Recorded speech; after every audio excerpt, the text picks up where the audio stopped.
இந்த வீடியோவில் நம்ம எதை பற்றி பார்க்க போகிறோம்னா, சிம் கார்டு பயன்படுத்துபவர்களுக்கு புதிய அறிவிப்பு ஒன்று விலகியுள்ளது. அது என்ன என்பதை பற்றியும், உங்களுடைய பேரில் எத்தனை சிம் கார்டு இருக்குது, அதை எப்படி ஆன்லைன் மூலமாக செக் பண்ணுறது, அதற்கான ப்ரொசீஜர் என்ன என்பதை பற்றி தான் இந்த வீடியோவில் நம்ம டீட்டெயிலாக பார்க்க போகிறோம்.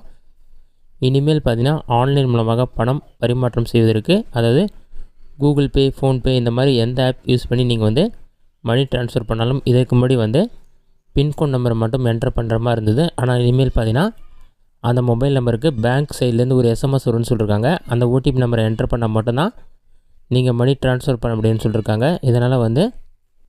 இதனால் ஆன்லைன் மூலம் பணம் திருடும் மோசடிகளுக்கு குறையும்னு சொல்லியிருக்காங்க. இனிமேல் பார்த்தீங்கன்னா கண்டிப்பாக ஜூலை 1ஆம் தேதி முதல் நீங்கள் கூகுள் பே, ஃபோன்பே இதிலேருந்து அமௌண்ட் ட்ரான்ஸ்ஃபர் பண்ணாலும் நீங்கள் பின்கோட் நம்பர் என்டர் பண்ணிங்கன்னா உங்களுக்கு எஸ்எம்எஸில் ஒரு ஓடிபி வரும். அந்த ஓடிபி நம்பரை வெரிஃபை பண்ணி தான் நீங்கள் மணி ட்ரான்ஸ்ஃபர் பண்ணுற மாதிரி இருக்கும்.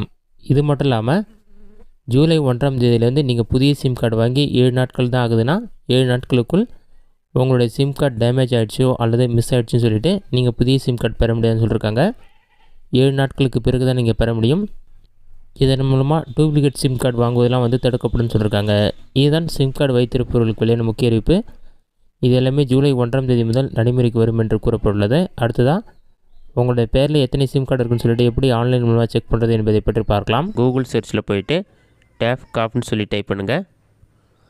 அந்த மாதிரி நீங்கள் டைப் பண்ணி வைக்க கொடுத்தீங்கன்னா டேஃப் காப்னு சொல்லிட்டு ஃபஸ்ட் எடுத்துன்னு ஒரு வெப்சைட் ஷோ ஆகும். அந்த வெப்சைட் செலக்ட் பண்ணுங்கள்.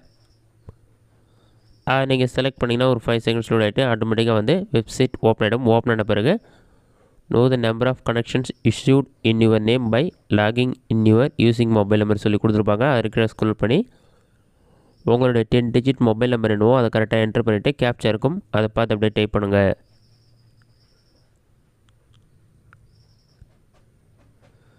கேப்ச்சா கூட டைப் பண்ணிவிட்டு வேலிடேட் கேப்ச்சா ஆப்ஷனை கிளிக் பண்ணிங்கன்னா நீங்கள் என்டர் பண்ண மொபைல் நம்பருக்கு ஓடிபி வரும். அந்த ஓடிபி நம்பரை பார்த்து கரெக்டாக என்டர் பண்ணுங்கள்.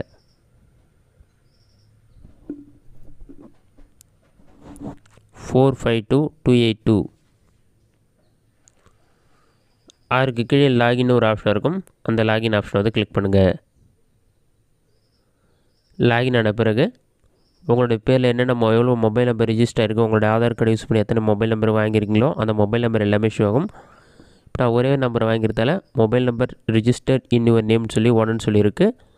அது இருக்கிற மொபைல் நம்பருடைய கடைசி 4 நம்பரும் முதல் 4 நம்பரும் கொடுத்துருப்பாங்க. அதற்கு பக்கத்தில் இது உங்களுடைய நம்பர் எல்லாம் நாட் மை மொபைல் நம்பர் கொடுத்து ரிப்போர்ட் பண்ணலாம். அப்படி இல்லைனா உங்களுக்கு இந்த மொபைல் நம்பர் தேவைன்னா நாட் ரெக்கார்ட் ஆப்ஷனை கொடுத்து ரிப்போர்ட் பண்ணிங்கன்னா அந்த மொபைல் நம்பர் டீஆக்டிவேட் ஆகிடும். நீங்கள் ஜஸ்ட்டு செக் பண்ண தான் பண்ணுறீங்கன்னா நீங்கள் எதுவுமே பண்ண தேவையில்ல. ஜஸ்ட்டு உங்களுடைய ஆதார் கார்டு யூஸ் பண்ணி உங்களுடைய நேமில் எத்தனை மொபைல் நம்பர் இருக்குதுன்னு சொல்லி செக் பண்ணி பார்த்துக்கொள்ள முடியும். இந்த வீடியோ உங்களுக்கு யூஸ்ஃபுல்லாக நினைக்கிறேன். இந்த வீடியோ பிடிச்சிருந்தால் லைக் பண்ணுங்கள். வேறு ஏதாச்சும் டவுட் இருந்தால் கமெண்ட் பாக்ஸில் கமெண்ட் பண்ணுங்கள்.